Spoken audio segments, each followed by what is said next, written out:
Right breaking చూస్తున్నాం. శ్రీకాకుళం జిల్లా కాశీబుగ్గలో గొర్రెల కాపరి దానయ్య మృతి కేసులో పోలీసులు విచారణను వేగవంతం చేశారు. మొత్తంగా ఈ నెల 10న బైక్ ప్రమాదం జరిగింది. నిన్న పోలీసులకు లొంగిపోయిన సిదిరి అప్పలరాజు కుమారుడు 14 రోజుల రిమాండ్ విధించారు.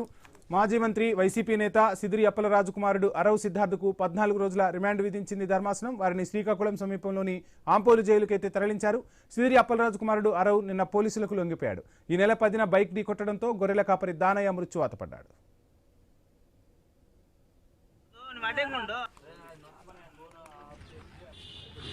పోలీసు దర్యాప్తులో అక్కడ ఉన్నటువంటి పరిస్థితుల్లో సిద్ధార్థ్ అనే వ్యక్తి ఈ హత్య చేయొచ్చు, అదే ఈ యాక్సిడెంట్ చేసి ఉండొచ్చని ఒక భావంతో కేసు పెట్టడం జరిగింది.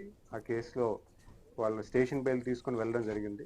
తర్వాత వచ్చినటువంటి పరిస్థితుల్లో సిద్ధార్థ్ అనే వ్యక్తి కాదు, సిదిరి అప్పలరాజు వాళ్ళ చిన్న కుమారుడు ఆ అబ్బాయి తప్పుదం చేశారని, ఆ యాక్సిడెంట్లో ఆ అబ్బాయి కూడా గాయాలయ్యామని తర్వాత అనేక సోషల్ మీడియాలో అలాగే మీడియా ప్రతినిధులు కానీ లేకపోతే ఉన్నటువంటి ఇంటెలిజెన్స్ కానీ వచ్చినటువంటి ఫిర్యాదు మేరకు మళ్ళీ పోలీసులు వెంటనే దర్యాప్తు చేయడం మొదలుపెట్టారు.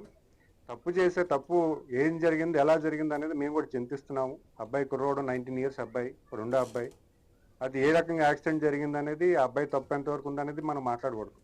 కానీ ఇలాగ చట్టాన్ని వాళ్ళ కొడుకు ఒకలాగా వేరే వాళ్ళకి వస్తే ఒకలాగా అనే కోణం అనేది మేము ఖచ్చితంగా దాన్ని ఖండిస్తున్నాము.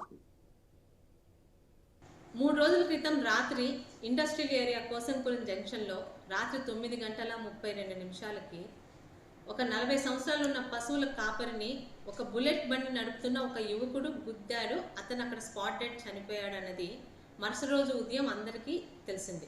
ఎవరో యాక్సిడెంట్ చేసిన యువకుడు అని అడిగితే వైసీపీలో కోఆప్షన్ మెంబర్గా పనిచేసిన శంకర్ త్యాడి గారి కొడుకు సిద్ధార్థ త్యాడి గారి పేరు వినిపించింది.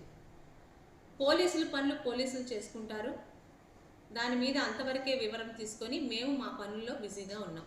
ఇక్కడ యాక్సిడెంట్లు జరగడం తప్పు కాదు, అది ఎవరు కావాలని చేయరు, బై యాక్సిడెంట్లుగానే జరుగుతాయి.